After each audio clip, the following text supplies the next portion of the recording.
uwo muntu ibyo bintu ukamushyira hasi ukamusebya ukamusubiza ku isuka cyangwa se yaba ari no kuzamuka ukongera ukamusubiza hasi ukumva urishimye kuko ibyo wari ugambiriye wabigezeho. Ariko reka nkubwire ikintu kimwe, ari igihe ukora ibyo bintu ariko uwo muntu wahemukiye gutyo ari we wari kuzaba inzira y'ibyishimo byawe, y'amahoro ukeneye, y'iterambere ukeneye. Singa ukora uruto ukareba se uyu munsi nta kazi mfite, ariko mu myaka 3 yatambutse nari mfite uburyo bwo kubona akazi. Nayahe makosa nakoze yatumye mbura akazi? Nayahe makosa nakoze yatumye inshuti zose zimvaho?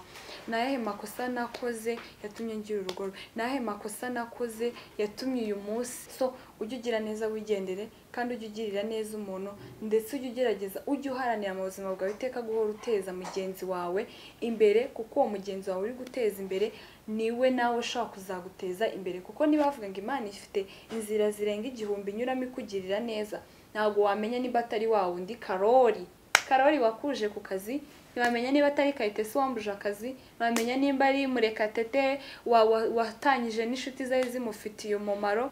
Alright, I'm back as Charlene Zirion, tugatana kuri Mama Charlene official. Nimuze kwibaza ukuntu nambaye, ndabizi ko abantu mwibaza ibintu byinshi ariko nimuze kubyibazaho.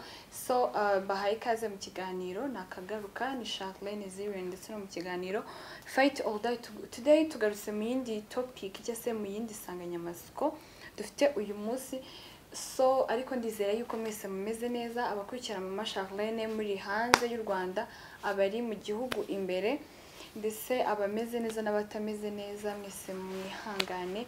I know ko ibintu bizagira aho ngaho bikagenda neza. Even ndasuza n'urungano rwanjye, ndasuza abapapa, ndasuza n'abamama, abasore ndetse n'abakobwa.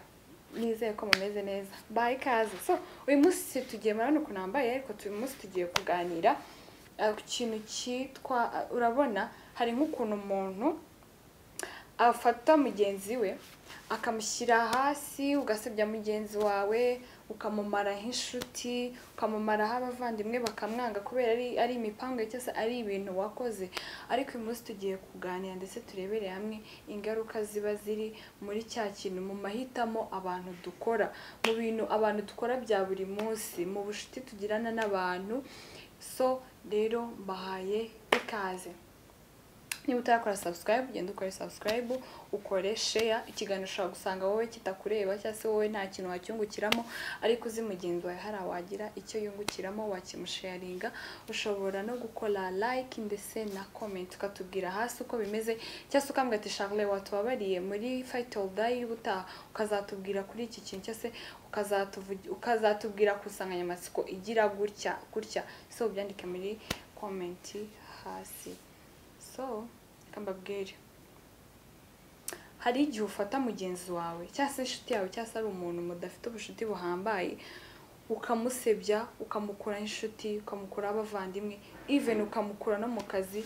Amahirwe amwe yari afite mu buzima bwiwe ukayamubuza, wabitewe n'ishyari, ugasigara noneho uryama ugasinzira, kuko uzi ko mugenzi wawe wamushyize hasi, nta kiri hejuru yawe, kuko ubu ngubu asigaye ari hasi yawe, asigaye ahembwa umushahara uri munsi yawe, ataha mu nzu iri munsi yawe, yinjiza amafaranga nyine ari munsi yawe, asigaye habayeho ubuzima buri munsi y'ubwawe. So ukaryama ugasinzira.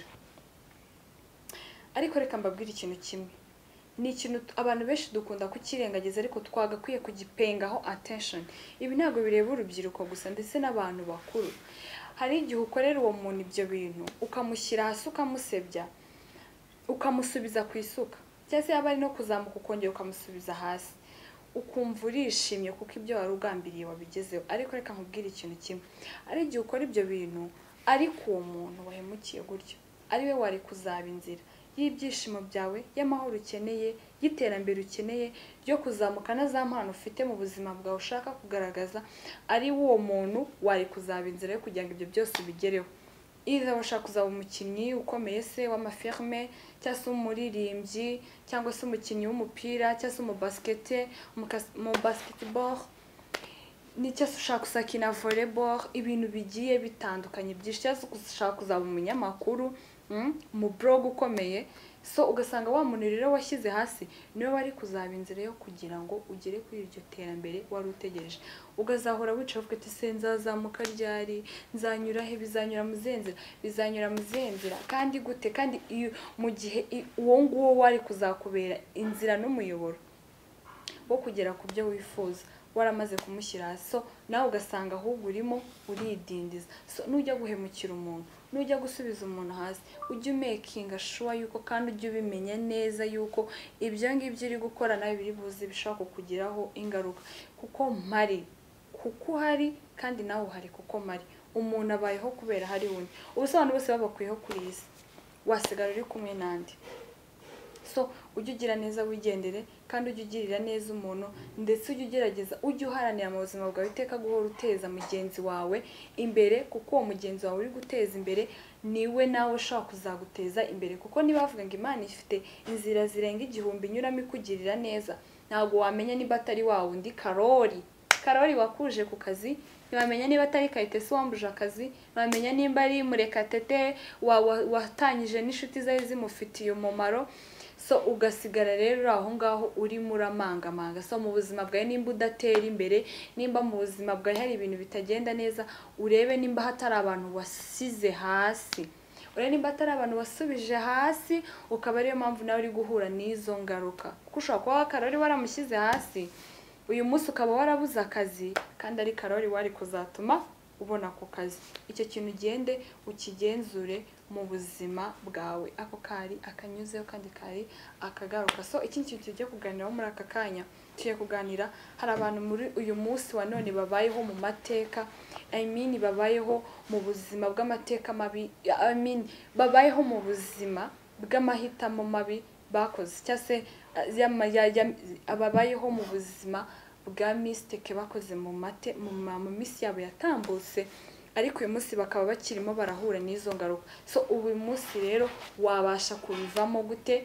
wabasha guhangana gute n'ibyo bibazo urimo uyu munsi byatewe n'ingaruka mbi z'amahitamo mabi wakoze. Ni mu kiganiro Fight or Die, komeze utukurikirane kandi ntugicirwe. So ikintu cya mbere ushobora gukora mu gihe urimo hari abantu wenda nk'urubyiruko, even haba hari n'abamama, haba hari n'abapapa, haba n'abantu bakuze bafite abana ariko bari guhura n'ingaruka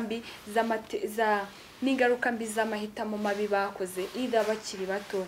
So ku bantu bakiri bato, ikintu nabanza kukubwira, making sure yuko ubuzima uri kubamo utazigera wicuza numara gukura.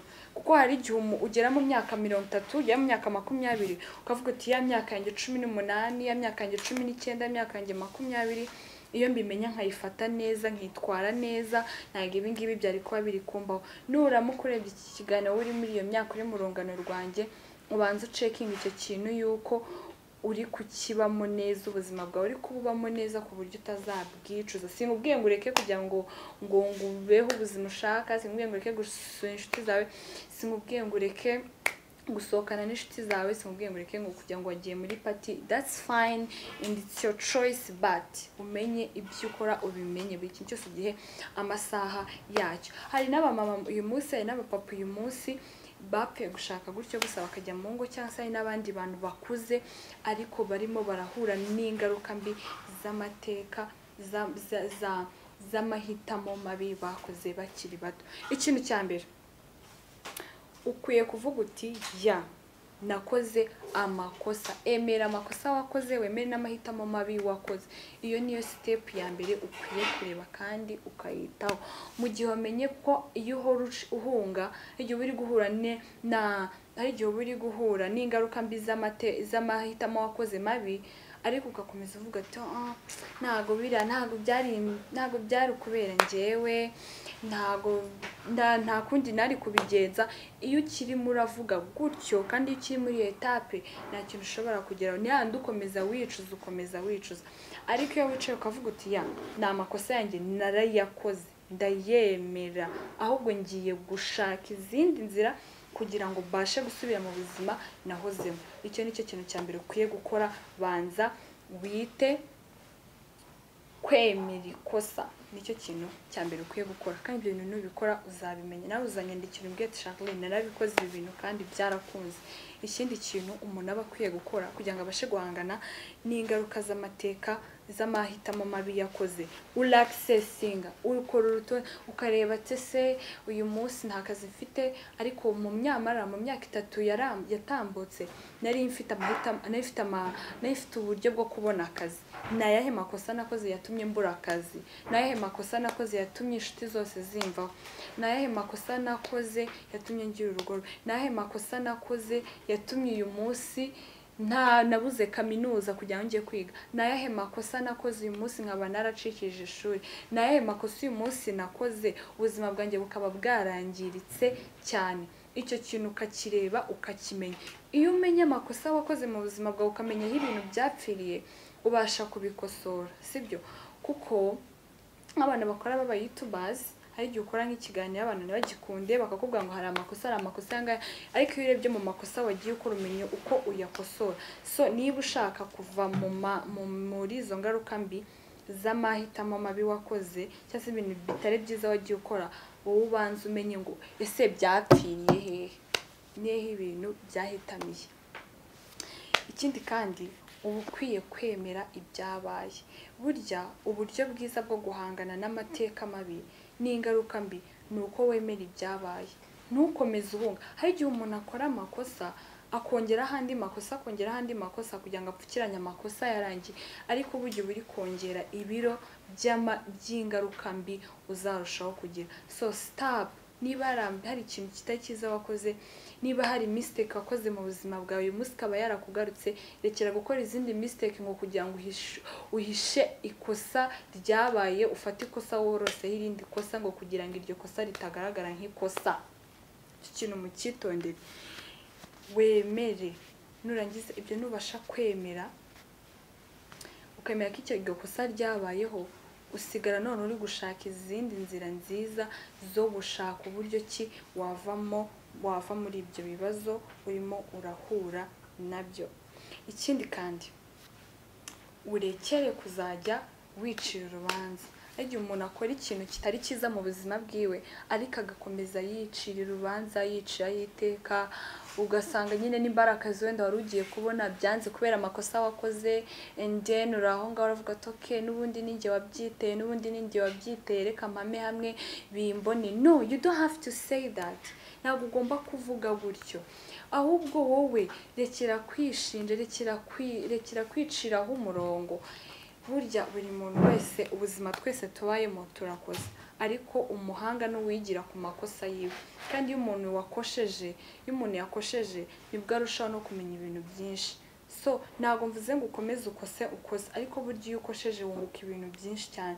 Hari utuntu tw'uducenga tumwe ugenda umenya, even niyo ugeze mu bindi bibazo, ayo ujya ukajya mu kibazo kijya gusa n'icyo wanyuzemo, then ukapinga attention, ugasanga ntabwo wongeye kukigiramo. So rero utekere kuzajya uvuga ngo ngomba guhanga, ngo nyine ngo bimbone, n'ubundi ninjye wabyiteje. So warabikoze, ariko ugomba kubanza ukibabarira mbere yuko mama kubabarira, mbere yuko papa kubabarira, mbere yuko mushiki wawe kubabarira, mbere yuko murumuna wawe kubabarira, mbere yuko inshuti zawe kubabarira, mbere yuko n'abandi bantu bose bagukikije bakubabarira, wowe ubwawe ugomba kubanza ukibabarira. Kuko ikintu ineza utigiriye ntabwo umuntu yajya kuyikugirira. Icyizere utigiriye yuko utazongera gukora icyo kintu, ntabwo undi muntu ngiye Charlene ntabwo nzaza kukikugirira. So wowe ugomba kubanza ukizera ndetse kandi ukibabarira. Uyu munsi ibabarire ku makosa wakoze, ku bitaragenze neza ku myaka ya 18 ukaba ugeze mu myaka 25 bikiri kugukurikirana, ku byo utakoze neza ku myaka 19, ubu ngubu ku myaka 27 birakeye kugaruka. Ibabarire nicyo kintu cy'ingenzi ugomba gukora. Numara kwibabarira, iyo umuntu yamaze kwibabarira ashaka amahoro yo mu mutima, kandi iyo umaze burya kwiyakira, wakira ibintu byabaye, nibwo ushobora no gutera indi ntambwe. Ariko as long as utaribabarira ngo wakire ibyabaye, nta kintu na kimwe ushobora kugeraho. Ikindi kandi ushobora gukora, ushobora gusanga mama wawe, ushobora gusanga papa wawe, ushobora gusanga inshuti zawe, ushobora gusanga n'abandi bantu ukagisha inama. Burya nta mutwe umwe wigira inama, ntazajye umuntu ukubeshya. N'ubundi umuntu ngo arakomeye, ngo arakize cyane, aba afite ababimugejejeho, kandi n'ibyo ngibyo afite bikomeye, n'ubwo butunzi afite, aba afite abandi bantu ku ruhande bamufasha kumanaginga ibintu afite muri ako kanya. Niyo mpamvu rero ugomba kugisha inama. Nubona ikintu kikurenze mu mutwe wawe ugomba kugisha inama. Hari n'igihe umuntu yanga kugisha umugenzi w'inama cyangwa undi muntu inama, kandi siko uwo muntu ugasanga uwo muntu nyine umufata nk'umwanzi ngo nta kintu wamubaza, kandi ari ufite inama, ari we wakubwira ikintu, kubwira ngo genza gutya, genza ibi bintu bigenze gutya, nubikora gutya bizagupfana, n'ubitabigenza gutya bizamera neza, nubigenza gutya bizamera neza. So rero ugomba kugisha inama. Ikintu utazi kigisha inama kandi ukagishakaho amakuru. Ikindi kintu ushobora gukora mu gihe uri guhura n'ingaruka mbi z'amahitamo wakoze mu bwana bwawe, se uri muri 20 years, uri muri 19 years, 21 years, 22 years, ikindi kintu ugomba gukora ni uko iyo wamaze kureba, wibabariye, warebye aho wakoze amakosa, wakiriye ibintu byose byabaye n'ibindi byose twavuze hasi, ikindi ushaka uburyo bwose bushoboka wakoresha kugira ngo uve mu bibazo byose, ukubure ibibazo byose, ubashe kubivamo. Ushobora gushaka inama, ushobora kugenda ugasaba imbabazi abantu wakosereje se, ushobora kureba amakosa wagiye ukora mu bwana bwawe, ukareba aho ibintu byapfiriye, ugatangira ukabikosora, ugashaka uburyo bwose. Nimba ari akazi wari warabuze, ugashaka ubundi buryo wakongera kubona akazi kawe. Nimba ari abantu bari baragutakarije icyizere, ukareba ukuntu wongera kugaruza icyo cyizere cyabo, ukarya urya uryama kandi uruhuka, ari uko uzi ko ikintu kitari kugenda neza cyagenze neza, ko burya umuntu aba agifite n'ubundi minsi yo kuryama, iminsi yo kuryama, iminsi yo kuruhuka ibihari. So ikindi kintu ushobora gukora ni uko noneho cyane ari uko ugomba gusigara ugendera kure icyo kintu wakoze. Burya isi ntabwo ijya iduha amahitamo atatu. Isi iguhaye amahitamo ya mbere, aya kabiri, aya gatatu ntabwo ubasha kuyabona. So niba hari ibintu rero bitagenze neza mu buzima bwawe, ushobora kuba ari cyo gihe ufite kugira ngo ubashe kugira ibintu ukosora. Ubwana bwawe utafashe neza, usore bwawe cyangwa se ubukobwa bwawe utafashe neza, ukabasha gukosora ibintu bitagenze neza mu buzima bwawe, kandi ugasigara ugendera kure ikintu cyatuma wongera gusubira mu byaguteje ibibazo. Kandi uyu munsi umenye yuko umuntu wese yigira mu makosa yiwe. Uyu munsi wibabarire ku bintu bitagenze neza mu buzima bwawe, wibabarire. Hari igihe bishobora kuba ari ingaruka witeje, bishobora kuba ari ingaruka watewe n'abandi, ariko burya ingaruka mbi nizo witeje, kuko burya ibibazo witeje birakugora no kugira ngo ubivemo. Ariko ibibazo watejwe n'abantu cyangwa se nuko ari isi, kubivamo biba byoroshye. Uyu munsi rero kandi uniyizere, wizere yuko ushaka kuva muri ibyo bibazo urimo, wizere yuko ushobora kuba umuntu mwiza. Nta muntu uvuka ari mubi, nta muntu uvukana amakosa. Amakosa turaza nyine tukayakora, ariko umuntu wese yahinduka akaba mwiza. Uri umuntu mwiza ndetse wahinduka kandi wakora itandukaniro.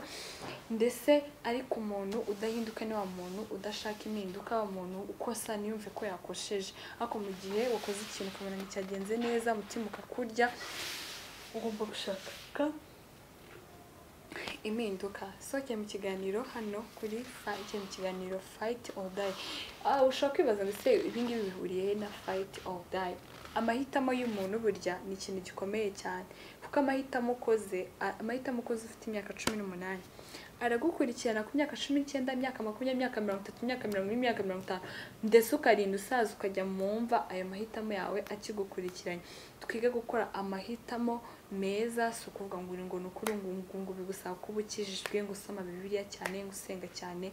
No, burya utanasenga wakoresha ubwenge bwawe ufite, utavuze ngo ugiye mu buryo bw'umwuka, ushaka gukoresha ubwenge bwawe ufite Imana yaguhaye.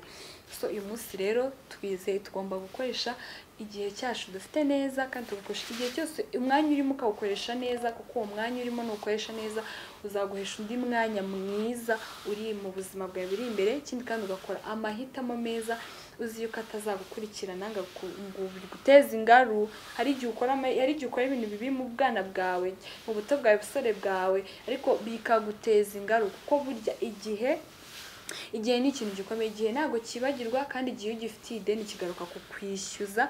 Niba hari ibyo utakoze neza ufite imyaka 18, 19, ugeze mu myaka 20 cyangwa 30, hari igihe kigaruka kikavuga ati nje kukwishyuza kiriya gihe utakoresheje neza. So ujye ukora neza, ukore neza uko ushoboye, igihe ntikizaze kukubwira ati nyishyura.